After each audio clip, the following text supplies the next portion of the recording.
My name is Lily, 25 years old. Tuesday evening felt endless. By the time I got home, I was completely exhausted. I had spent hours debugging a client's program, staring into lines of code until the code had blurred together until I couldn't tell one line from the next. My temples throbbed with the rhythm of a headache, and all I wanted was food and sleep. The familiar creak of the front door greeted me, carrying with it the faint but comforting scent of pot roast drifting from the kitchen. For once, I thought maybe the evening would be normal. I washed my hands, letting the cold water clear some of the static from my head. Then I walked into the dining room where everyone was already gathered. Dad, seated with his hands folded too neatly. Sandy, 20, flushed from college chatter. Emma, 17, texting under the table, but smirking as if she knew a joke I didn't. Mom stood near the head of the table, a calm smile pasted on her face. I slid into my usual seat and reached for the bread basket. That's when Mom cleared her throat. The sound was sharp, rehearsed, the kind of prelude that meant something important. I have an announcement, she said evenly, her eyes scanning the table before resting on me. It concerns everyone, especially you, Lily. Her tone was so measured, it was eerie. Dad wasn't eating either. His fork lay untouched, his back stiff as though he were bracing for impact.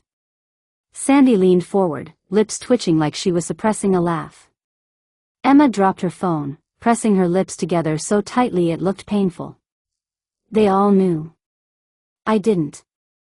Or at least I was supposed not to. What's going on? I asked, feigning ignorance, though my gut already knew a storm was brewing. Mom's mouth curved into a smile that had no warmth.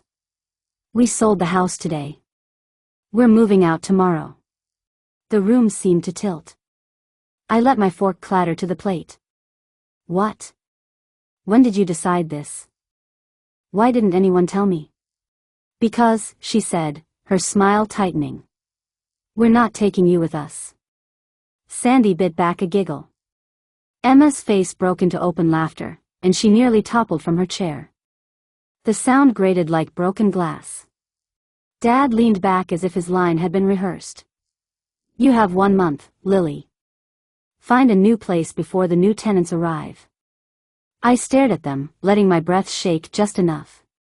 New tenants? Who bought the house? Mom shrugged, dismissive. Some company. I don't know the details. Emma couldn't resist. Soon those new people will toss you onto the street with your stupid laptop. You'll be living under a bridge. She laughed until tears welled and Sandy joined in. Their chorus rang through the room like a victory chant. No one corrected them. Not Dad, not Mom. They sat there complicit, satisfied. This isn't funny, I whispered, lowering my eyes. Dad's voice was flat. Tears won't help you now. You should have worked harder, earned enough to stand on your own. I forced myself into silence, eyes fixed on the roast I no longer wanted. They resumed their dinner conversation as though I were a ghost at the table. Their voices blurred together. Vacation plans, Sandy's classes, Emma's prom. I chewed nothing, tasting betrayal. Afterward, I mumbled something about being tired and trudged upstairs. As soon as the door clicked shut, my mask slipped. I buried my face in the pillow and instead of sobbing, I shook with laughter so violent it hurt my ribs. Because the joke wasn't on me, it was on them.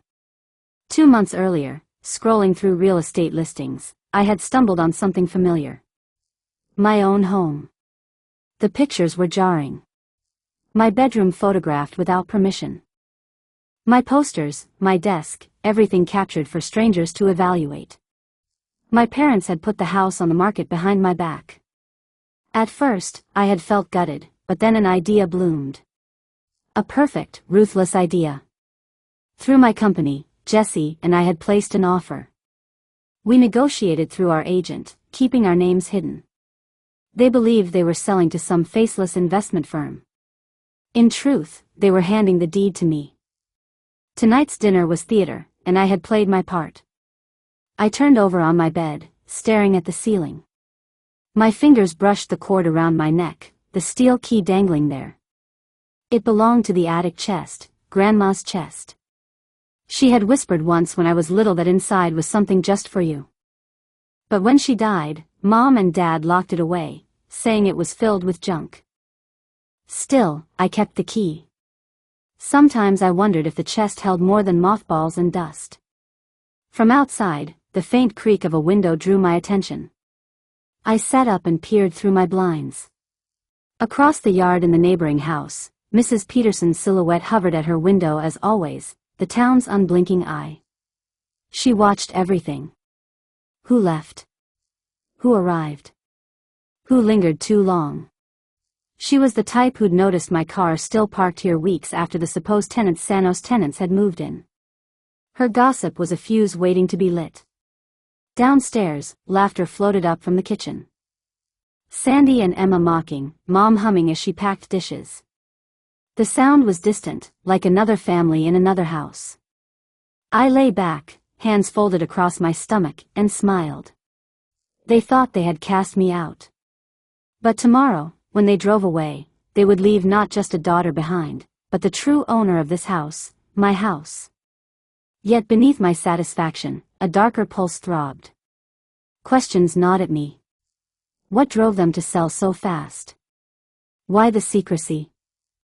And why had I seen Dad's wallet stuffed with an overdue utility bill? Edges curled and ignored.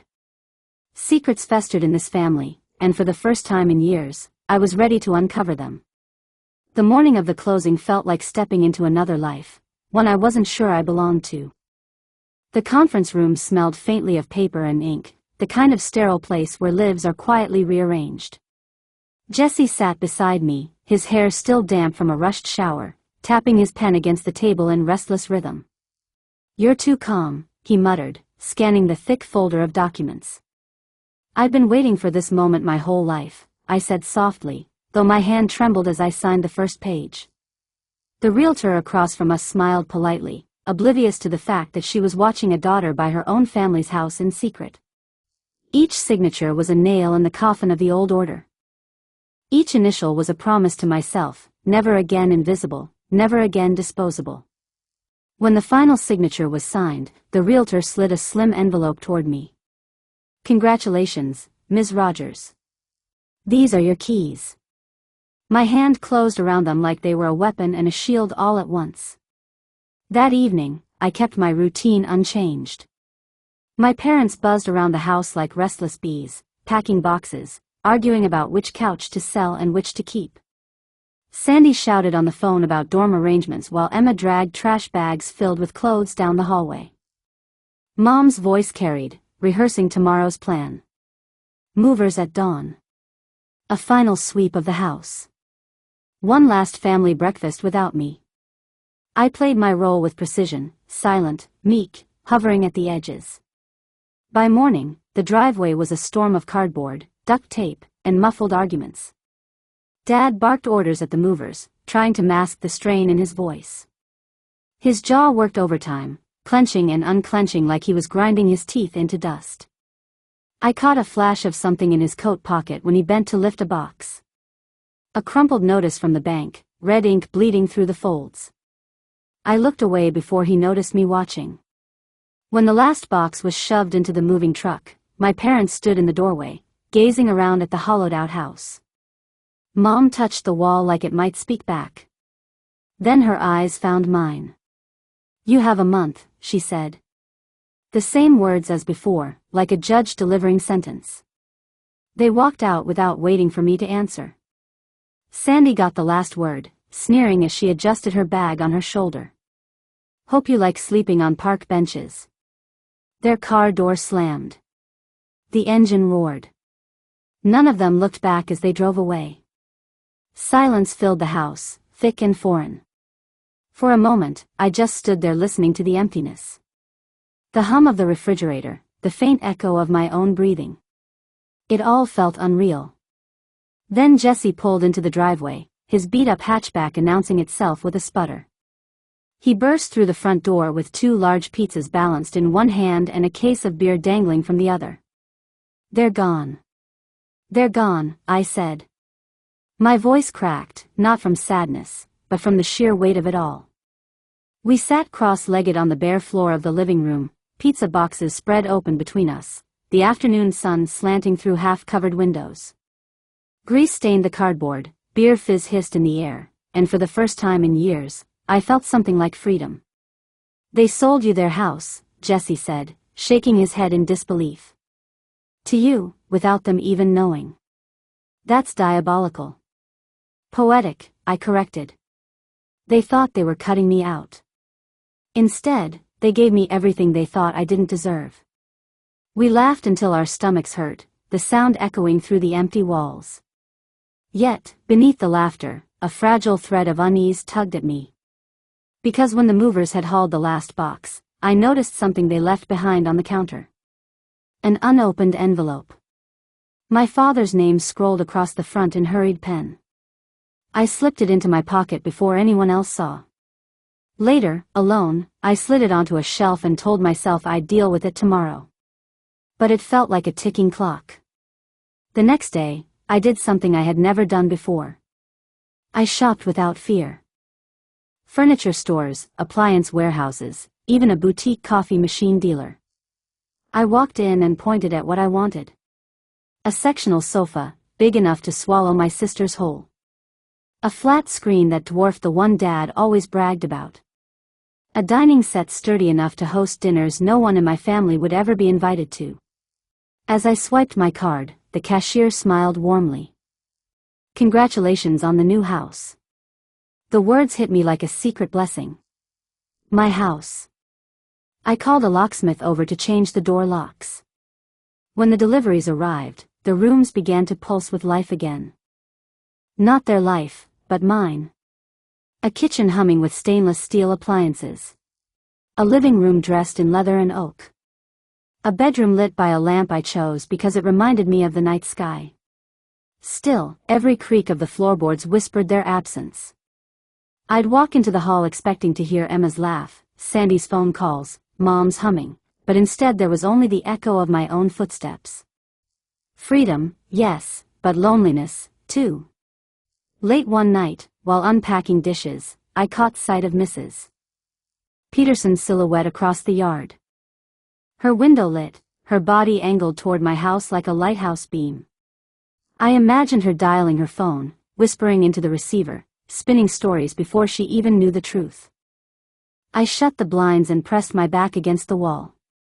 "They'll find out eventually," I murmured. The house seemed to listen, and in the dark kitchen, the unopened envelope still waited on the shelf, a silent promise that this story wasn't finished. The call came a few months later, sharp and venomous. I was at my desk, hunched over a new project when my phone lit up with Mom's name. Against my better judgment, I answered. "Lily," she snapped, her voice slicing through the line. "What is going on?" I leaned back, heart oddly calm. "Hello to you, too. Don't play games with me. Mrs. Peterson said you're still living in our old house. She saw you hauling in new furniture. She said your car is in the driveway every night. Explain yourself now." I stifled a laugh. Of course, Mrs. Peterson would be the one to tattle. "Oh," that I said lightly. "Yeah, I'm still here." "What do you mean you're still there? The new owner should have moved in months ago." I couldn't hold it in any longer. A laugh escaped, bubbling out before I could stop it. "Mom, I am the new owner. My company bought the house. I bought the house from you." For a moment, there was nothing. Just silence so heavy I could hear her breathing. Then she hissed. "That's impossible. Actually, I own a software company and I'm a millionaire." The silence stretched again. And when Mom spoke, her voice had changed higher, frantic, almost shrill. "Are you kidding me? You let us sell the house without telling us. You let us think you were going to be homeless. Why didn't you say anything?" "Because you left me here like an unwanted chair," I said evenly. "You made it clear I wasn't part of your family anymore. I don't owe you explanations." Her voice cracked. "You can't just cut us out. We're your family. You were. I corrected softly. Not anymore. I ended the call before she could spit more venom. But deep down I knew this wasn't over. 2 days later, their car rolled back into the driveway. All four of them, Mom, Dad, Sandy, and Emma, marched up to my front door, wearing the same uneasy expressions people wear before entering a courtroom. I opened the door slowly and stepped aside. Come in. They shuffled into the living room and their faces changed instantly. Their eyes darted around at the gleaming sectional couch, the massive TV mounted on the wall, the polished coffee table. Emma's jaw dropped. Sandy's fingers twitched toward the remote like she wanted to test if it worked. Jesus Christ, Dad muttered under his breath. This must have cost a fortune. Mom turned toward me, her expression twisted with something between awe and confusion. Lily, explain this. Where did you get the money for all this for the house? I shrugged casual. I told you I own a company. I've been making good money for a while. How much? Sandy blurted, her eyes still fixed on the TV. Enough, I said. Then, almost as an afterthought. Actually, I'm worth over $3 million now. The room went still. Mom grabbed the back of a chair to steady herself. Dad's face drained of color, his lips forming words he couldn't quite say. 3 million? Mom whispered. Very possible, I replied. Jesse and I started the company in college. Our first big sale was over 2 million. We've been growing ever since. Emma's shriek cut through the air. If you have that much, you have to help us. I need a new phone. And Mom said, no, and I want a car, too. Emma, calm down, Dad said automatically, though his eyes were fixed on me, not her. His gaze was searching, hungry, like he was seeing me for the first time. Mom straightened her shoulders, her voice softening to something almost pleading. Lily, listen. We've been having difficulties. The new house is more expensive than we thought, and Sandy's tuition is due next month. We don't have enough. We need you to give us some money. It's the right thing to do. We're your family. I laughed. A hollow sound that made them all flinch. Let me get this straight. You sold this house and left me here. Told me I had a month before I'd be thrown onto the street. You laughed when Emma said I'd live under a bridge. And now you want me to give you money? Mom's face reddened. We didn't know you had money then. If you had, I cut her off. You would have treated me better? Pretended I mattered? No, you would have just taken what you could and still left me behind. That's not true, Dad said quickly, but his voice cracked. I shook my head. It is true. 10 years of birthdays forgotten, vacations without me, sacrifices demanded, while Sandy and Emma were showered with gifts. You made your choice. Sandy's voice broke in, quieter than I expected. We didn't mean it like that. I met her eyes. Yes, you did. And now you've come back, not out of love, not out of regret, but because you want my money.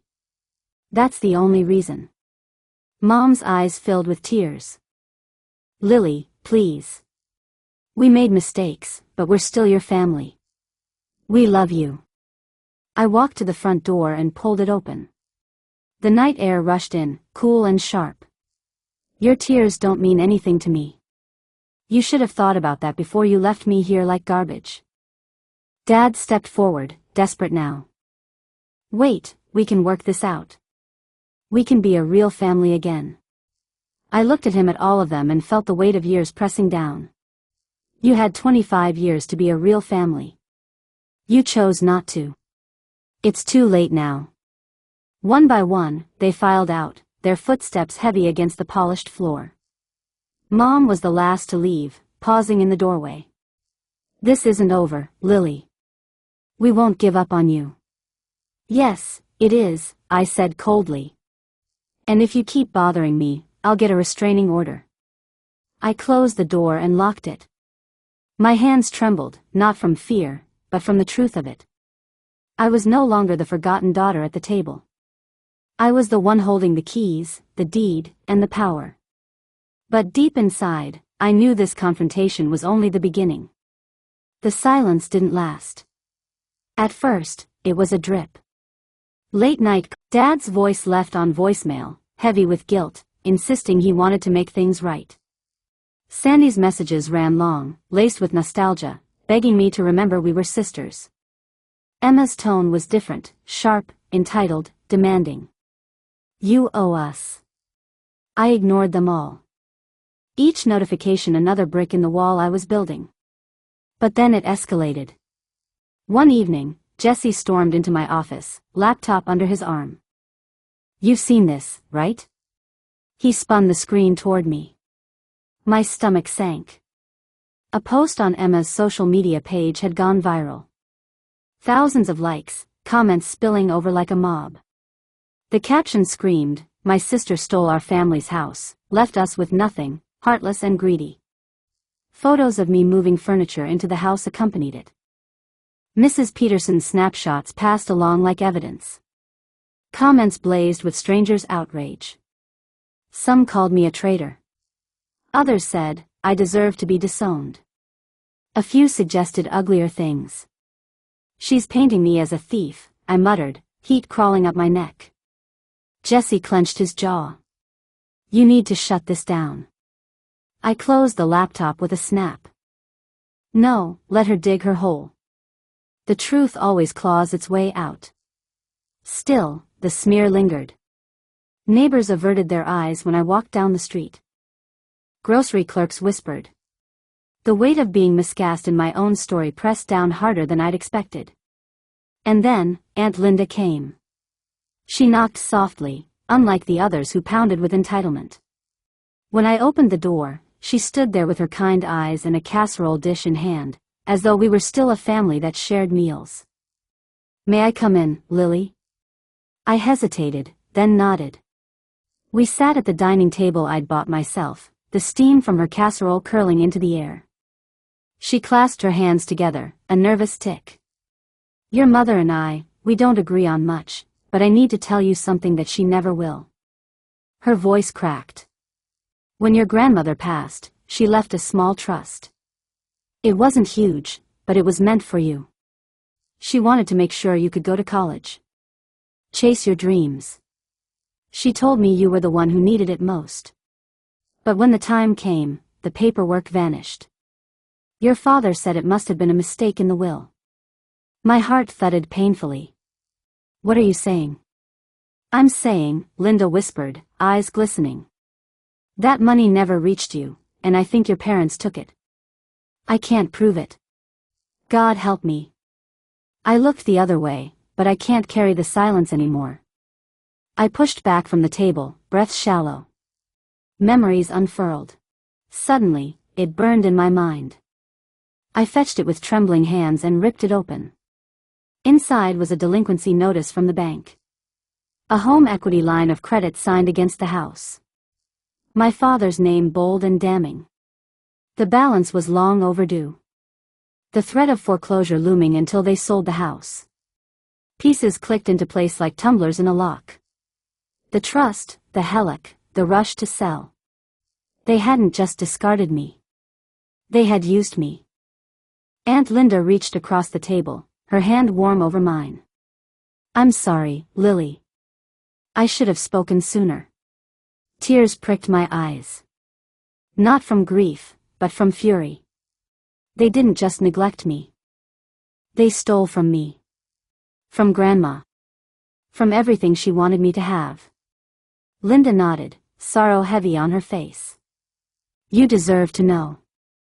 What you do with that truth. That's yours to decide. The casserole grew cold between us. Outside, Mrs. Peterson's blinds shifted, her silhouette lingering like a shadow, waiting to carry more gossip. I closed the envelope, slid it back onto the shelf, and whispered to myself, this isn't just about revenge anymore. It's about justice. The next morning, I walked into a law office with the envelope tucked under my arm. The receptionist gave me a quick once-over, probably expecting someone older, maybe sharp around the edges. But I wasn't here to impress. I was here to arm myself. The lawyer, a calm woman named Haley, leaned back in her chair as I laid everything out. The missing trust, the HELOC, the sudden sale. She listened without interruption, her pen gliding across yellow paper. When I finished, she tapped the pen twice and said, "You have leverage, more than they know." The word restitution demands, legal exposure, even criminal fraud if the forged paperwork tied back to my father. My mind swirled. This wasn't just about money. It was about power, about rewriting the script my parents had handed me since childhood. That night, I drafted terms, a repayment plan to restore Grandma's lost trust, mandatory therapy if they wanted any contact with me, and a hard line on harassment. One more stunt like Emma's viral smear, and I'd take it to court. 2 days later, I invited them back, not into my living room, but into a cafe halfway across town. Neutral ground. They arrived together, but the cracks showed. Mom's lipstick was smudged. Dad's eyes bloodshot. Sandy trailed behind, quieter than I'd ever seen her. Emma stomped in, defiant, phone clutched like a weapon.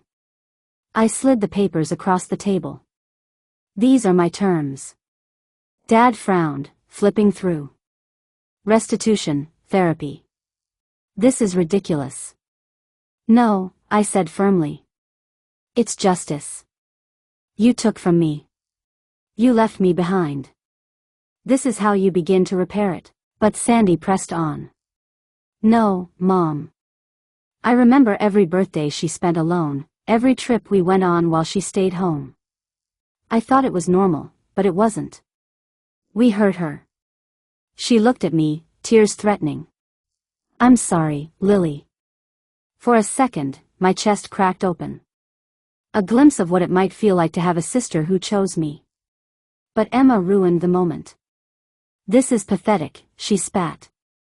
"Yes, you think you're better than us because you got lucky with some stupid app. News flash. You'll always be the loser sister. And when people find out how you tricked us into selling the house, they'll know the truth. Careful," I warned. "Another smear campaign, and I'll sue." Emma rolled her eyes. "You don't scare me."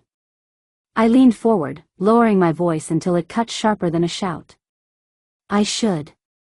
The tension knotted the air so thick the waitress backed away without taking our order. Dad shoved the papers back. "We won't sign this." I didn't flinch. "Then you'll face exposure. The HELOC. The missing trust. I have enough to drag this into the light. Is that what you want?" His face darkened, but beneath the bluster, I saw it. The flicker of fear. We broke without resolution. They stormed out. Emma snapping photos of me on her phone as if she could weaponize my face. Sandy lingered at the door, her eyes saying what her mouth couldn't. "Don't give up on me yet." That night, a courier delivered a certified letter. My stomach dropped when I saw the sender. A lawyer representing my parents.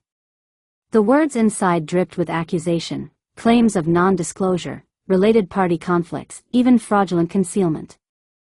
A bluff, but a dangerous one. If they pushed hard enough, they could drag my name through public mud.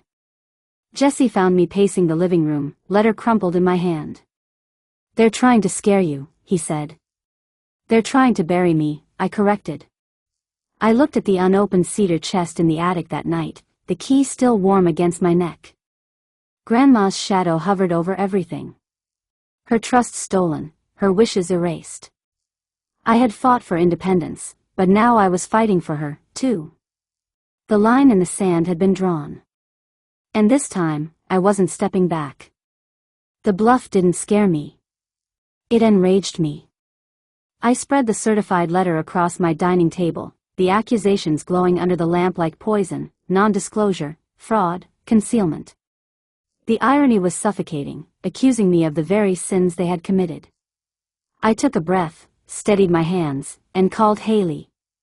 "They've lawyered up," I said. She didn't sound surprised. "Of course they did. But I doubt they want this dragged into court. Not with the evidence you've got." Have you considered digging deeper? There might be more. Her words echoed long after the call ended. More. That night, I climbed into the attic. Dust rose with each step, coating my throat. The cedar chest sat in the corner, shadows pulling around it like it was waiting for me. I knelt, the steel key cold against my palm, and unlocked it. Inside, brittle letters, yellowed receipts, a handful of keepsakes, but beneath those, a folder.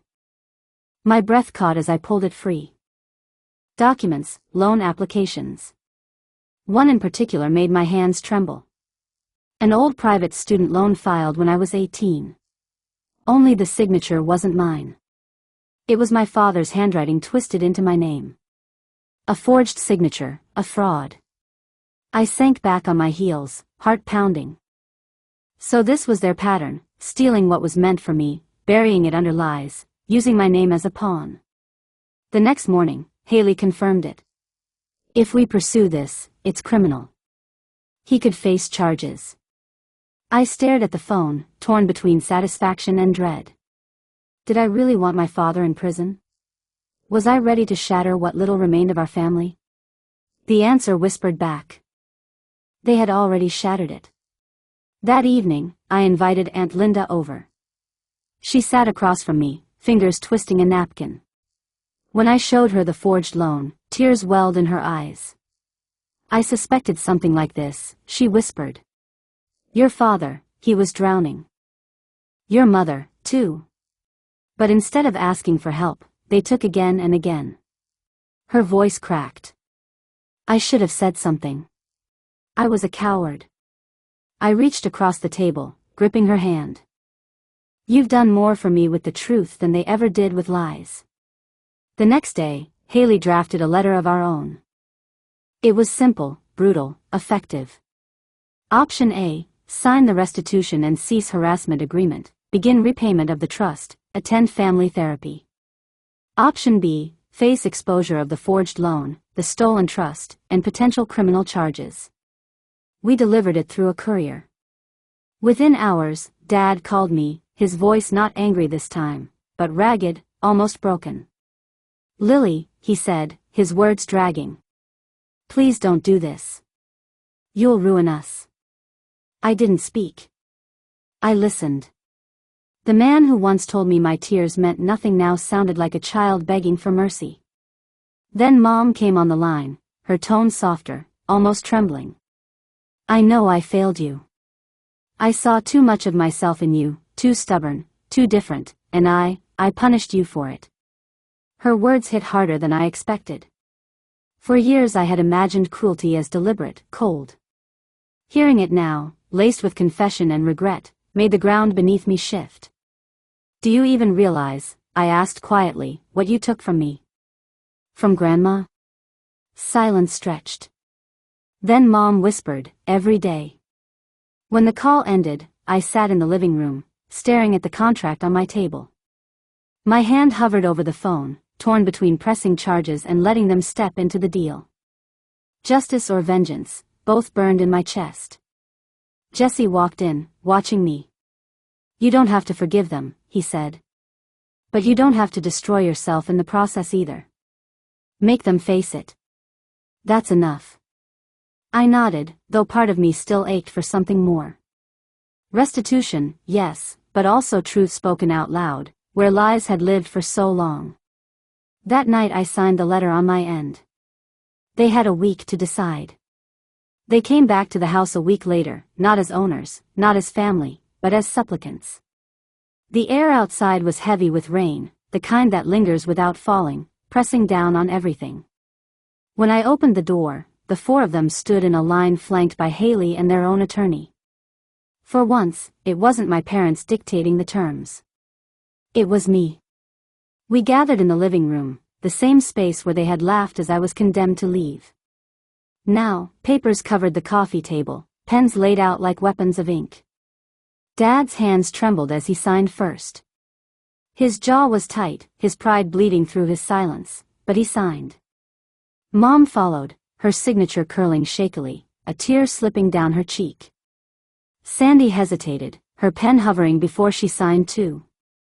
Emma sat back with crossed arms, her glare burning holes into the walls. "I'm not doing this," she spat. "This is insane. You can't control us like this." "You don't have to sign," Haley said smoothly. "But it also means no contact, no money, no involvement. Your choice." Emma shoved back her chair so hard it screeched against the floor. "Fine, keep your stupid house, your stupid money. I don't need any of you." She stormed out, the slam of the door vibrating through the house like an aftershock. Silence followed. Then Sandy broke it. "I want to make things right," she whispered. "If you'll let me." I studied her face. Guilt, shame, hope flickering like a fragile flame. "Then start by working for it. There's an internship at my company. If you want in, earn it." Her eyes widened, then softened. She nodded. "I will." Mom's sob drew my gaze. "Lily," she said quietly. "I don't expect forgiveness, but I hope someday you'll let me try to be your mother again." I didn't answer, not with words. Instead, I reached for the cedar chest key around my neck, the one I'd carried for years.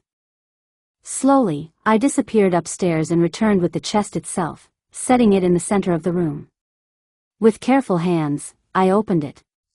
Inside were the letters, brittle and delicate, written in Grandma's hand. Her words spilled out like whispers from the grave. Encouragement, blessings, her belief that I would carve my own path. Mom gasped softly, covering her mouth. Dad stared at the floor, shame radiating off him. Sandy leaned closer, eyes wide with awe. I pulled one letter free and read aloud, "Lily, the world will try to make you small, but you are not small. You are meant to be more, and when the time comes, I hope you remember my faith in you." The words cracked something open inside me. Tears slipped down my cheeks before I realized they were there. I folded the letter carefully, placed it back, and closed the chest. "This," I said, resting my hand on the lid, "is what you stole from me. Not just money, belief, a chance, and I'll never get that back." Mom wept openly now. Dad pressed a hand over his face. Sandy sniffled quietly. But I didn't cry for them. I cried for me. For the girl who had been left behind, who had eaten store-bought cakes on forgotten birthdays, who had been told she didn't matter. That girl was gone. I locked the chest, slipped the key back onto its cord, and straightened. "You've signed. You'll pay back what you took. You'll stop the harassment. Maybe with time there's space for something more, but right now this is enough." They nodded, hollow, but resigned. For the first time, the power sat entirely in my hands. Later, after they left, I stood in the quiet house. Rain had finally begun to fall, tapping gently against the windows.